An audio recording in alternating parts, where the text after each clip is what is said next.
Je me souviens encore de ce jour, comme si c'était hier. C'était un après-midi ensoleillé, le genre de journée où le restaurant où je travaillais se remplissait de clients élégants, venus profiter d'un déjeuner raffiné. J'étais serveuse dans ce lieu chic depuis plus de 2 ans, et même si le travail était difficile, je le faisais avec passion. Ce jour-là, tout a basculé. Je venais de déposer une assiette sur une table lorsqu'une voix sèche m'interpella. « Jeune fille, venez ici immédiatement. » Je me suis tourné et j'ai vu une femme âgée, bien habillée, le regard sévère. Ses cheveux argentés étaient impeccablement coiffés, et à sa gauche se tenait un homme plus jeune, probablement son fils ou son assistant. Autour de leur table, 3 autres personnes les accompagnaient, toutes élégantes et bien installées. Je me suis avancé, le cœur battant. « Oui, madame, puis-je vous aider ?» ai-je demandé poliment. Elle m'a observé de haut en bas avec un air de dédain, puis elle a soupiré. « Dites-moi, c'est vous qui avez préparé cette assiette. » Je lui ai expliqué calmement que non, que je ne faisais que le service. Mais avant même que je puisse finir, elle a claqué des doigts. « Inadmissible. Regardez cette présentation. Ce restaurant se veut prestigieux, et vous osez apporter cela à notre table. » Les autres clients se sont retournés. J'ai senti mes joues rougir. Le silence dans la salle était lourd, pesant. J'ai pris une grande inspiration. « Je suis désolé, madame. Je vais immédiatement demander à la cuisine de rectifier. » Mais elle n'en avait pas fini. « Non, jeune fille, ce n'est pas une question d'assiette. C'est une question d'attitude. Regardez-vous. Vous n'avez aucune grâce, aucune élégance. Pensez-vous que servir des gens de notre rang est à la portée de quelqu'un comme vous ?» Ces mots ont transpercé mon cœur. J'avais envie de disparaître. À ce moment-là, j'ai vu quelque chose que je n'oublierai jamais. Un homme assis à une table voisine, en costume sombre, a levé les yeux vers moi. Son regard exprimait à la fois de la colère et de la compassion. Il semblait choqué par la scène. La femme a continué, implacable. « Je connais le propriétaire de ce restaurant. Croyez-moi, je vais lui parler de votre incompétence.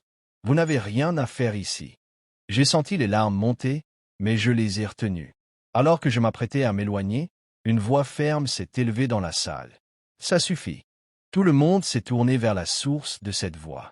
C'était l'homme au costume sombre, celui qui me regardait depuis tout à l'heure. Il s'est levé et s'est approché de notre table. Il s'est adressé à la vieille dame. « Madame, je crois que c'est vous qui devriez avoir honte. Cette jeune femme fait son travail avec dignité et respect. Ce que vous venez de dire n'est pas seulement injuste, c'est humiliant. » Un murmure a parcouru la salle. Les autres clients observaient, certains hochèrent la tête en signe d'approbation. La femme, visiblement vexée, a levé le menton. « Et qui êtes-vous pour me parler sur ce ton ?» Il a sorti une petite carte de sa poche et l'a déposée doucement sur la table. « Je suis le propriétaire de ce restaurant. » Un silence choqué a envahi la salle. Tous les yeux se sont écarquillés. Mais moi, je n'arrivais pas à y croire. La femme a pâli. « Je ne savais pas. » balbutia-t-elle. Il a regardé fixement. « Non, madame. Vous saviez exactement ce que vous faisiez. Vous pensiez qu'humilier quelqu'un qui travaille dur vous rendrait plus importante. Mais aujourd'hui, vous avez montré à tout le monde ici que la vraie faiblesse, c'est le mépris. » Puis il s'est tourné vers moi. « Mademoiselle, merci pour votre travail. Votre patience et votre calme méritent le respect. À partir d'aujourd'hui, vous ne serez plus seulement serveuse ici. Vous allez suivre une formation pour devenir responsable de salle. J'ai besoin de gens comme vous. » Mes jambes tremblaient. Je croyais rêver. Les clients ont commencé à applaudir. Certains se sont même levés. La vieille dame, elle, baissait la tête, incapable de soutenir les regards. En quittant la salle ce jour-là, je n'étais plus la même personne. J'avais compris une chose essentielle. Peu importe les humiliations, la vérité finit toujours par éclater. Le respect se gagne par nos actes, pas par notre statut. Et moi, simple serveuse humiliée quelques minutes plus tôt, je devenais la preuve vivante que la dignité triomphe toujours sur l'arrogance. Après les applaudissements qui avaient secoué la salle, je suis resté figé, les mains tremblantes, incapable de croire ce que je venais d'entendre. Le propriétaire, c'était lui. L'homme que j'avais croisé à plusieurs reprises dans le restaurant sans savoir qu'il nous observait attentivement, qu'il connaissait chacun de nos gestes, chacune de nos faiblesses et chacune de nos forces. Il m'a souri, un sourire rassurant, presque paternel. « Vous savez, mademoiselle, je suis venu aujourd'hui pour tester quelque chose. Pas la cuisine, pas la décoration, mais l'âme de ce restaurant. Et je viens de la voir briller à travers vous. Ces mots m'ont touché au plus profond de moi. J'avais l'impression qu'après tant d'efforts invisibles, tant de journées passées à courir entre les tables, à endurer des remarques injustes, quelqu'un voyait enfin qui j'étais vraiment. La vieille dame, elle, était rouge de honte. Elle se leva brusquement. « Nous partons », dit-elle sèchement en attrapant son sac. Mais son fils, l'homme qui l'accompagnait et qui n'avait rien dit jusque-là, resta assis. Il la regarda dans les yeux avec une expression glaciale. « Non, mère. Cette fois, vous êtes allé trop loin. » La salle entière retint son souffle.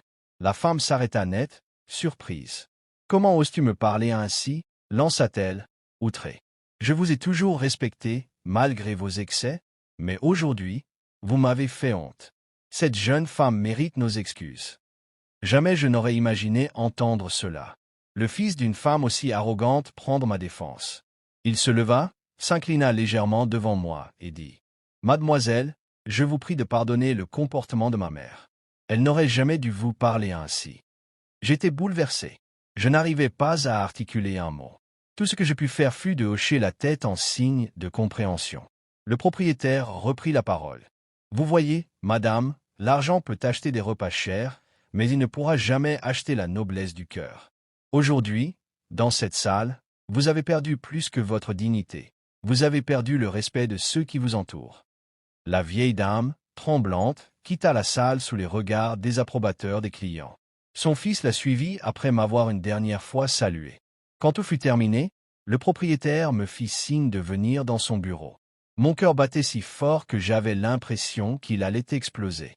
Il m'offrit une chaise, puis s'assit derrière son bureau en bois massif. « Mademoiselle Clara, c'est bien votre prénom ?»« Oui, oui, monsieur, » répondis-je timidement. « Vous n'imaginez pas à quel point je suis fier de vous. Vous auriez pu réagir violemment, répondre avec colère, ou même fuir en larmes. Mais vous avez choisi la dignité, le calme et le respect. C'est exactement ce que je veux transmettre à travers mon établissement. » Je sentais mes yeux briller. « Merci, monsieur, mais je n'ai fait que mon travail. » Il secoua la tête. « Non, Clara, vous avez fait plus que votre travail. Vous avez défendu votre honneur sans un mot de trop. C'est pourquoi je veux vous donner une chance. À partir de demain, vous commencerez une formation de responsable de salle. Et si vous continuez ainsi, un jour, c'est peut-être vous qui dirigerez ce restaurant. » Je n'arrivais pas à y croire. Mes mains se portèrent instinctivement à ma bouche. « Monsieur, je ne mérite pas tout cela. » Il sourit. « Clara, les gens qui disent ne pas mériter sont souvent ceux qui le méritent le plus. » Quand je suis rentré chez moi ce soir-là, j'ai éclaté en sanglots. Pas des larmes de tristesse, mais de soulagement et de reconnaissance. Pendant des années, j'avais enchaîné les petits boulots, j'avais subi des humiliations, des injustices. Mais ce jour-là, tout avait changé. Je n'étais plus la serveuse. J'étais Clara, une femme qui avait gagné le respect, non pas par son statut ou son argent, mais par sa dignité. Les semaines qui suivirent furent intenses. La formation n'était pas facile, mais j'y mettais tout mon cœur. Le propriétaire me soutenait, me guidait, me faisait confiance. Et petit à petit, je gagnais aussi la confiance de mes collègues. Un jour, alors que je supervisais la salle pour la première fois, j'ai aperçu au loin une cliente que je connaissais bien, la vieille dame. Elle était revenue, mais cette fois, elle n'était plus la même. Ses gestes étaient plus mesurés, son regard moins hautain. Elle m'a appelé doucement. « Mademoiselle Clara. » J'ai respiré profondément avant de m'approcher. « Oui, madame. » Elle m'a regardé droit dans les yeux, puis a baissé la tête. « Je vous dois des excuses. J'ai été cruel et injuste envers vous. Ce jour-là, c'est moi qui ai perdu la face, pas vous. » Je suis resté silencieuse un instant. Puis j'ai souri, sincèrement. « Merci, madame. Accepter ses erreurs, c'est une grande force. » Elle a hoché la tête, et pour la première fois, j'ai vu une larme glisser sur sa joue ridée. Après les applaudissements qui avaient secoué la salle, je suis resté figé, les mains tremblantes, incapable de croire ce que je venais d'entendre. Le propriétaire, c'était lui. L'homme que j'avais croisé à plusieurs reprises dans le restaurant sans savoir qu'il nous observait attentivement, qu'il connaissait chacun de nos gestes, chacune de nos faiblesses et chacune de nos forces. Il m'a souri, un sourire rassurant, presque paternel. « Vous savez, mademoiselle, je suis venu aujourd'hui pour tester quelque chose. Pas la cuisine, pas la décoration, mais l'âme de ce restaurant. Et je viens de la voir briller à travers vous. Ces mots m'ont touché au plus profond de moi.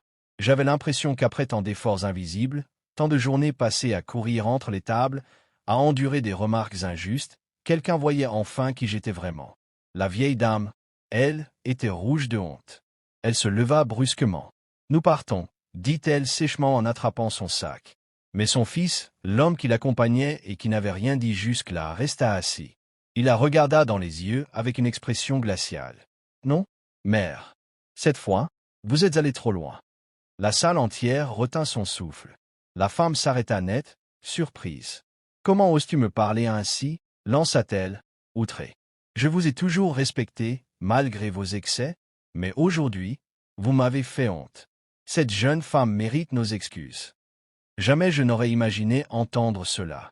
Le fils d'une femme aussi arrogante prendre ma défense. Il se leva, s'inclina légèrement devant moi et dit « Mademoiselle, je vous prie de pardonner le comportement de ma mère. Elle n'aurait jamais dû vous parler ainsi. » J'étais bouleversé. Je n'arrivais pas à articuler un mot. Tout ce que je pus faire fut de hocher la tête en signe de compréhension. Le propriétaire reprit la parole. « Vous voyez, madame, l'argent peut acheter des repas chers, mais il ne pourra jamais acheter la noblesse du cœur. Aujourd'hui, dans cette salle, vous avez perdu plus que votre dignité. Vous avez perdu le respect de ceux qui vous entourent. » La vieille dame, tremblante, quitta la salle sous les regards désapprobateurs des clients. Son fils la suivit après m'avoir une dernière fois salué. Quand tout fut terminé, le propriétaire me fit signe de venir dans son bureau. Mon cœur battait si fort que j'avais l'impression qu'il allait exploser. Il m'offrit une chaise, puis s'assit derrière son bureau en bois massif. « Mademoiselle Clara, c'est bien votre prénom ?»« Oui, oui, monsieur, » répondis-je timidement. « Vous n'imaginez pas à quel point je suis fier de vous. Vous auriez pu réagir violemment, répondre avec colère, ou même fuir en larmes. Mais vous avez choisi la dignité, le calme et le respect. C'est exactement ce que je veux transmettre à travers mon établissement. » Je sentais mes yeux briller. « Merci, monsieur, mais je n'ai fait que mon travail. » Il secoua la tête. « Non, Clara, vous avez fait plus que votre travail. Vous avez défendu votre honneur sans un mot de trop. C'est pourquoi je veux vous donner une chance. À partir de demain, vous commencerez une formation de responsable de salle. Et si vous continuez ainsi, un jour, c'est peut-être vous qui dirigerez ce restaurant. » Je n'arrivais pas à y croire. Mes mains se portèrent instinctivement à ma bouche. « Monsieur, je ne mérite pas tout cela. » Il sourit. « Clara, les gens qui disent ne pas mériter sont souvent ceux qui le méritent le plus. » Quand je suis rentré chez moi ce soir-là, j'ai éclaté en sanglots. Pas des larmes de tristesse, mais de soulagement et de reconnaissance. Pendant des années, j'avais enchaîné les petits boulots, j'avais subi des humiliations, des injustices. Mais ce jour-là, tout avait changé. Je n'étais plus la serveuse. J'étais Clara, une femme qui avait gagné le respect, non pas par son statut ou son argent, mais par sa dignité. Les semaines qui suivirent furent intenses. La formation n'était pas facile, mais j'y mettais tout mon cœur. Le propriétaire me soutenait, me guidait, me faisait confiance. Et petit à petit, je gagnais aussi la confiance de mes collègues. Un jour, alors que je supervisais la salle pour la première fois, j'ai aperçu au loin une cliente que je connaissais bien, la vieille dame. Elle était revenue, mais cette fois, elle n'était plus la même. Ses gestes étaient plus mesurés, son regard moins hautain. Elle m'a appelé doucement. « Mademoiselle Clara. » J'ai respiré profondément avant de m'approcher. « Oui, madame. » Elle m'a regardé droit dans les yeux, puis a baissé la tête. « Je vous dois des excuses. J'ai été cruel et injuste envers vous. Ce jour-là, c'est moi qui ai perdu la face, pas vous. » Je suis resté silencieuse un instant. Puis j'ai souri, sincèrement. « Merci, madame. Accepter ses erreurs, c'est une grande force. » Elle a hoché la tête, et pour la première fois, j'ai vu une larme glisser sur sa joue ridée.